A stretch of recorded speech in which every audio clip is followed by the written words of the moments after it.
As we celebrate 25 years of the Kargil war, it is time we remember that eternal vigilance is the price you pay for freedom.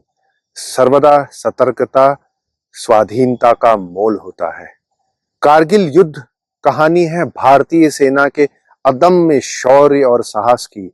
वो शौर्य और साहस जिसने dissipation, surprise और धोखे की हर बाधा को पार किया। कारगिल युद्ध है उस एक ऐसी कहानी जिसमें बहुत स्पष्ट होता है कि जब एक हाथ मित्रता के लिए बढ़ाया जाए तो देश के दूसरे हाथ में हथियार अवश्य होना चाहिए जिससे वह अपनी सुरक्षा कर सके। डिप्लोमेसी का एक बहुत बड़ा सिद्धांत है कि डिप्लोमेसी करते समय आपकी इकोनॉमी और आपकी मिलिट्री माइट अपने चरम पे होनी चाहिए। डिप्लोमेसी तभी सक्सीड करती है, बिना हार्ड पावर के डिप्लोमेसी सक्सीड नहीं करती है। कारगिल युद्ध एक ऐसी गाथा है जिसे हर भारतीय को सुनना चाहिए, समझना चाहिए, क्योंकि ऐसा युद्ध भारतीय क्या पूरी दुनिया के इतिहास में ऐसी मिलिट्री जिसको कहा जाए सेना की विजय बहुत कम पाई जाती है। तो इस युद्ध के बारे में जानने के लिए हम मिलते हैं general Ved Prakash Malik, somebody who oversaw the Kargil war as the chief of the army staff. So let us join General Ved Prakash Malik for this conversation. Welcome to Samvad, sir. It's an honor and a pleasure to host you again. Thank you. Thank you very much, ma'am. Sir, since we are talking Kargil, we must talk a bit of history. Sir, February 1999, Vajpayee ji goes to Lahore. There is a bus ride. वहाँ में memorandum of understanding sign होता है. He comes back. At the same time, now we learn that Pervez Musharraf, the Pakistani army, was planning a big operation in Kargil area. Why did the Pakistani army take this initiative to wage war when on the one hand, उनकी political leadership was talking peace? Were they on the same page? या एक तरह से कहिए कि एक deception था, एक subterfuge था to deceive the Indians? No, देखो उस लड़ाई के लिए primary responsibility is of Pakistan army and it's then chief Pervez Musharraf. Now Pervez Musharraf जब वो आर्मी में था तो एक तो he was a big bluffer who indulged in a lot of bluster and he also suffered from a certain amount of self-humiliation. As a beginner, he tried to capture some of our posts in Kargil sector, not in Kargil, sorry, Siachen sector, and he failed badly. In fact, his units suffered a lot of casualties at that time. So he had that humiliation also in his mind.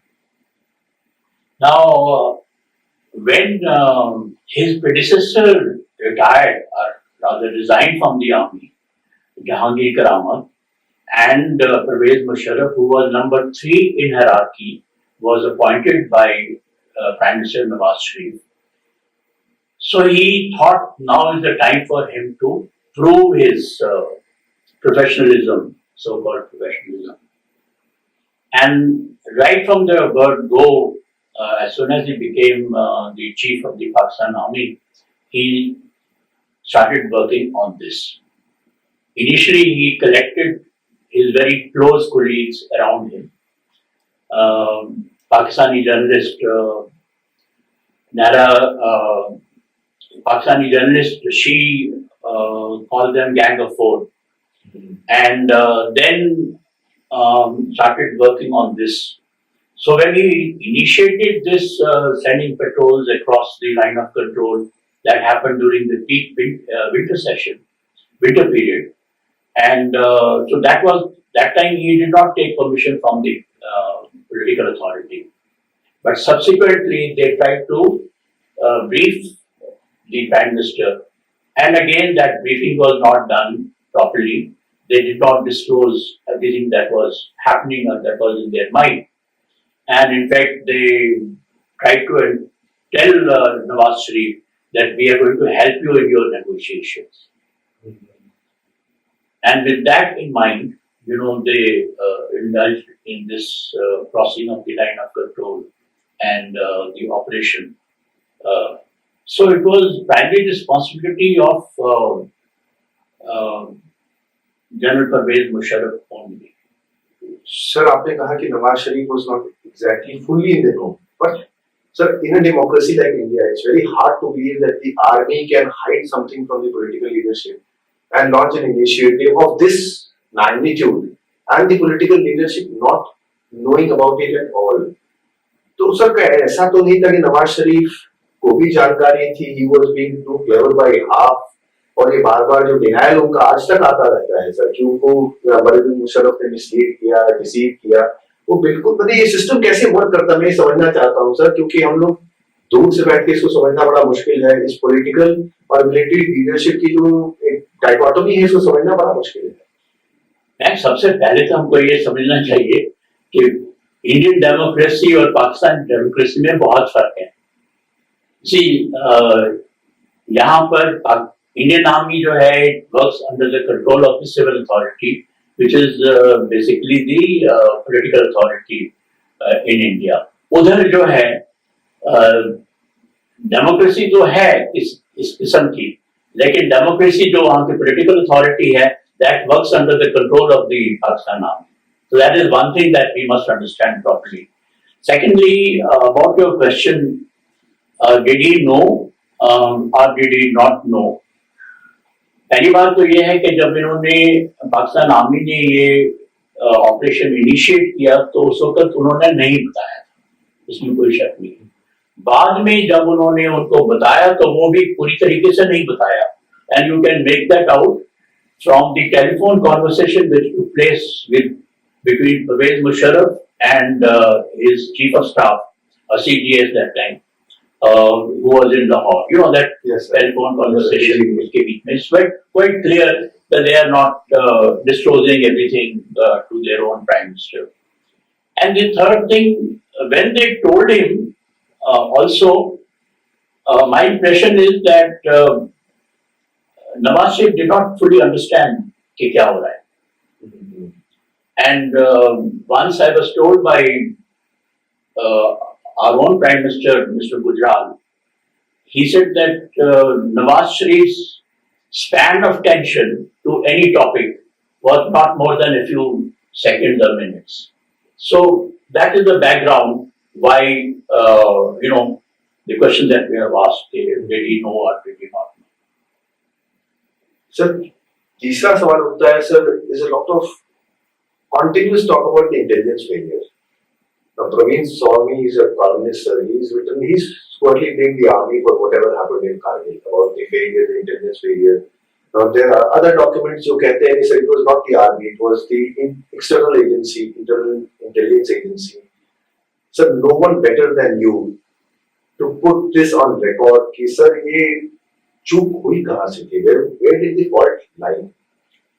और पहली बात तो मैं ये बोलना चाहता हूँ कि Praveen Swamy is totally wrong, and I'll give you the reasons for that.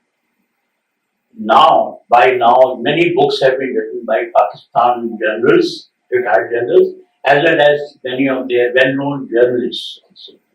And in all those, they have all accepted the fact that there were no jihadis which undertook this operation from Pakistan side. दूसरी बात यह है कि आप Kargil review committee की report पढ़िए तो उन्होंने बहुत साफ लिखा है कि इस इंक्लूजन के बारे में किसी को कुछ नहीं मालूम था. Not only any institution but they have said not any individual knew about this inclusion. So they have written it very clearly which is there in that.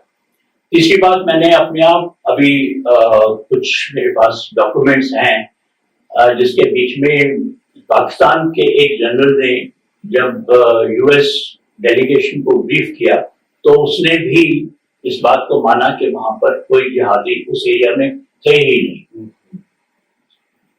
Last में मैं एक और आर्गुमेंट देना चाहता हूं कि जो प्रवीण स्वामी कह रहा है कि हमने 2 जून की आईबी ने एक चिट्ठी लिखी थी, डायरेक्टर आईबी ने चिट्ठी लिखी थी और उसके बीच में बताया था कि ये इंक्लूजन जो है जिहादी वहां पर तैयार बैठे हुए हैं.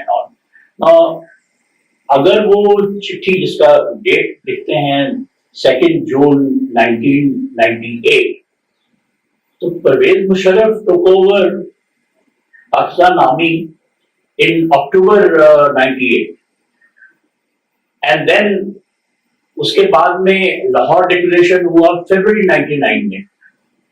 तो अगर ऐसी तैयारी इंटेलिजेंस ब्यूरो ने दी थी पॉलिटिकल अथॉरिटी को, तो आप पहली तो बात है कि वो डेट नहीं मिलती है। उनको 6 महीने पहले कैसे मालूम था, 8 महीने पहले कि लड़ाई होएगी या उसके लिए। और दूसरी बात, अगर वो उनको मालूम था इतना, तो उन्होंने प्राइम मिनिस्टर को क्यों जाने दिया लाहौर। और लास्ट में मैं एक और आपको डिस्क्लोज करना चाहता हूँ। एक श्री जरनैल सिंह जॉइंट सेक्रेटरी थे प्राइम मिनिस्टर ऑफिस में, तो उन्होंने किताब लिखी है working under 4 prime ministers.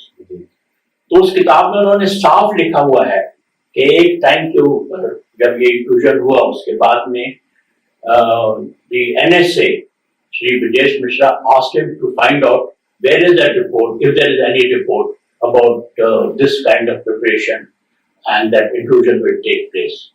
So in his book he has written, Shri Janal Singh has written that he went through all the documents and there was no such document at all. And he told that to the NSA. And after a few days, again the NSA asked him, no, I want you to check again. He says he went through all the papers second time. There was no report which indicated that inclusion will take place. So I'm quite certain in my mind that Praveen Swami, whatever he is saying about this part, he's wrong. So there are times when it appears that the misinformation war is not being carried out from across the border. It's not from within the border also. Sir, there was this decision, बहुत इस पे चर्चा होती है, said about not crossing NOC, the government decision not to cross NOC, sir. Now, how did this affect the military operations? What was in the mindset of the political leadership when they decided not to cross the NOC? Would it have helped the military operations अगर हमने NOC cross किया होता, sir? और आज से 25 साल जब बीत गए, in hindsight, do you feel कि sir ये जो the decision not to cross the NOC did indeed help India build an international opinion against Pakistan? Now, what are your views on that? A good question. Firstly, I must tell you, why did the government give this order, do not cross the border? It was a major term of reference at that time. उसकी मेरे ख्याल में वजह ये थी, पहली तो बात है न्यूक्लियर फैक्टर था. We had become a rogue nation, both India and Pakistan, having carried out nuclear weapons tests in May 1998. And दूसरा, you see these intelligence reports which were talking about jihadi inclusion all the time. Now, we had been fighting jihadis under certain rules of engagement for a very long time in Kashmir. So if they were jihadi, our rules of engagement could have remained the same. And I think these two factors probably made the cabinet to take the decision and order us not to cross the border. How did it affect the Indian Army and Indian Armed Forces? Well, initially we accepted that order because the situation was not very clear. And but we knew that it is going to affect us because like fighting with a hand behind your back. So we did not have full freedom.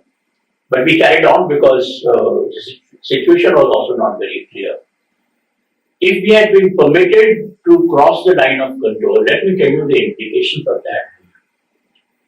Firstly, there is no doubt in my mind that the whole thing would have escalated into not into a limited war, but a full-scale war.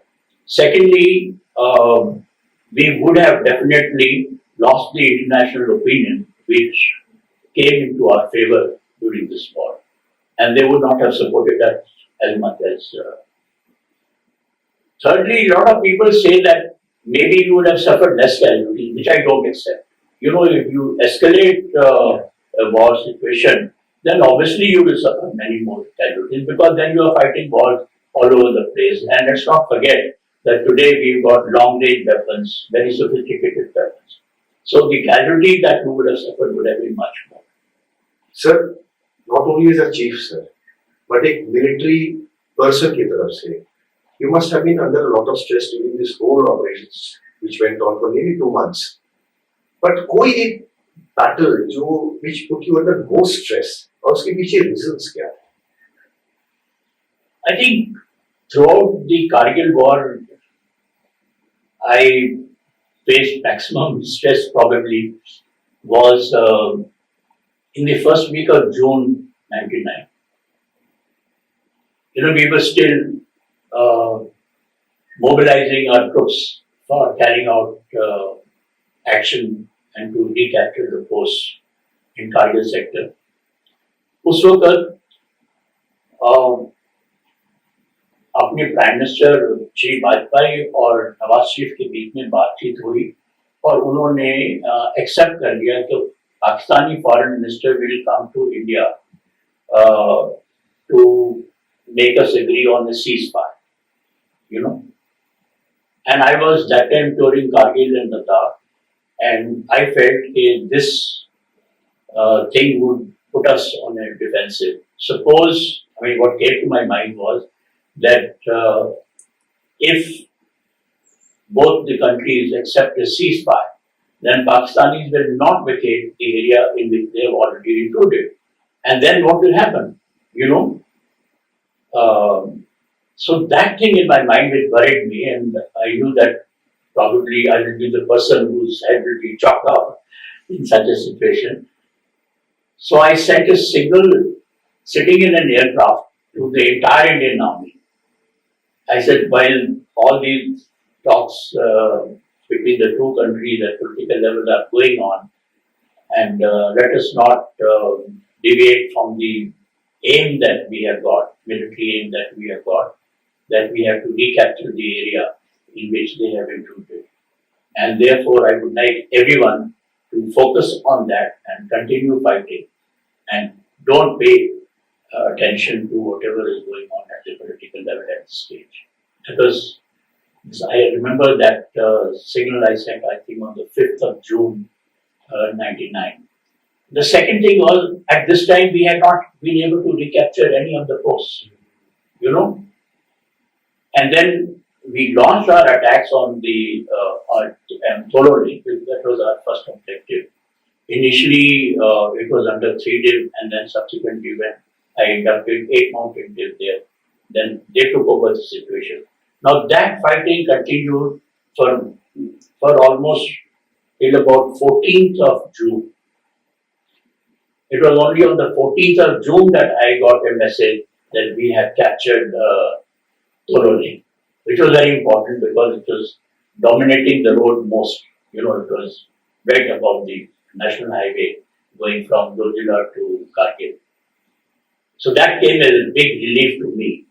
And so this period, I would say, in the first fortnight of June was the most stressful period. After that, I did not face much stress because our boys were doing so well. We were suffering casualties, no doubt about it, but not as many as we suffered earlier.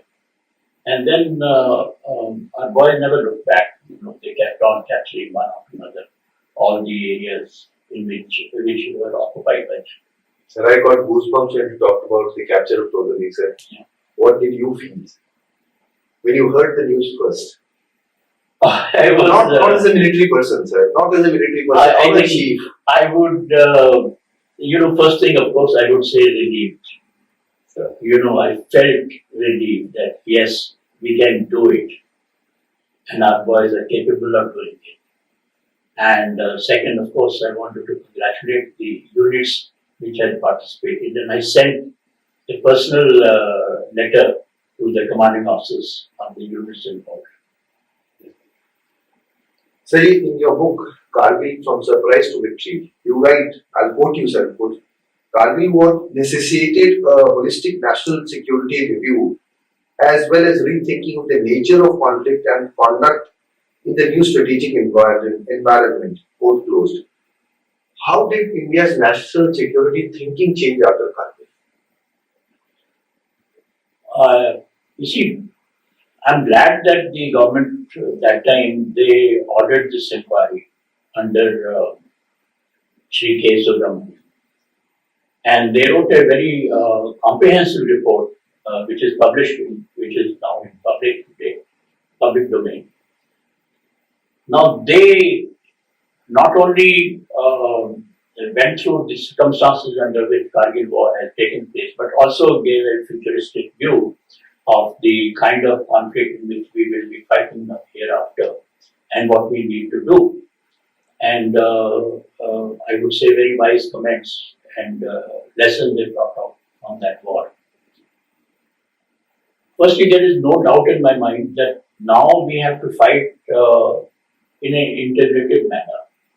Not just the three services who must fight, and that is the most economical and most effective way of fighting, but also as a whole nation.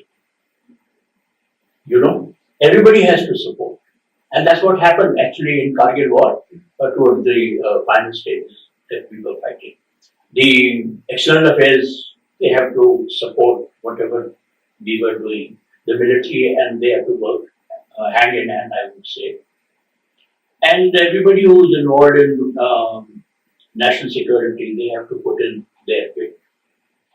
So that was a very good report which came, and the recommendations were accepted by the government, except one on which they delayed giving a decision, and which was an important decision, to have the Chief of Defence Staff, under whom the integrated military forces will fight. And they took almost 20 years to take that decision. And the other thing was that many of these minor recommendations were accepted immediately, but the major recommendations, they took their own time. And the third, in my view, the report was accepted literally, but not in spirit. That divide between the civil authorities and the military authorities, which should have been, which should be integrated together for such a mission, that hasn't really gone away. Even now that this thing is there. While the things are improving gradually, but I think the government has taken a long time, and yet also I must say certain differences continue in our government. For example, I do believe, and I think this is what was recommended also, that the armed forces, the military, must be kept in the loop on any national security decision making. But that is not being done adequately even now. So that is about the recommendations of the Kargil Review Committee. And there is a whole change now has taken place from 1999. Many things have improved. The government has become proactive, which was not before that. So certain things have changed, but I think there is still a lot more to be done. So the last question, and perhaps a very important one, not asked by many people, sir. Sir, you worked under Atal Bihari Vajpayee ji, the Pokhran nuclear test, and the sanctions which followed, then the Kargil war, which was actually a treachery for him, must have been treachery for him. उसके बाद की consequences, sir.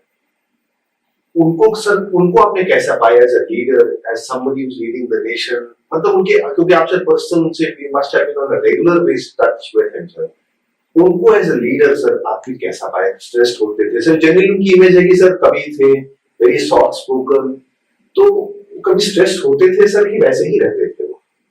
नहीं, he's a great man, no doubt about it, and India will always miss him. Firstly, I would say that he was one person who was persuasive leader and not a dictatorial leader.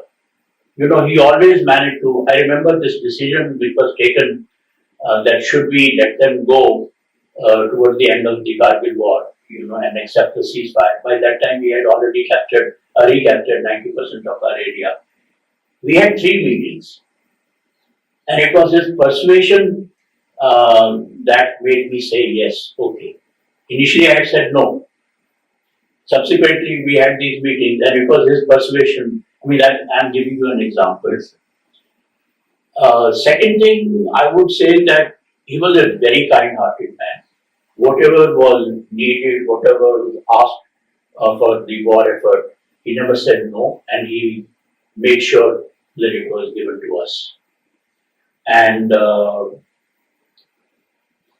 for example, the Martyrs families, we wanted something. Whatever we asked for, he was quite benevolent and directly gave all those issues. The third, I would say, was yes, he was very conscious of the casualties. Even towards the end, he kept, when I said, we want to continue for some time more, he said, casualties होंगी. तो ऐसे sir लड़ाई में तो casualties होंगी, मैं आपको कैसे कन्वर्ट करनी होगी. But that showed that it was in his mind all the time.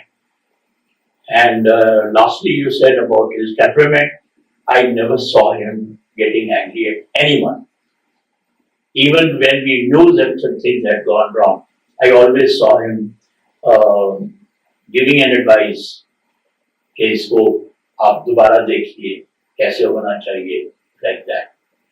And I never saw him getting angry at anyone at all. Sir, India was fortunate to have leaders like Vajpayee ji on the political front and yourself on the military front, because you took India out of a situation which was pretty serious, I would say, sir. Thank you so much for sparing time for us. Thank you. Thank you very much, ma'am, and thank you for the kind words.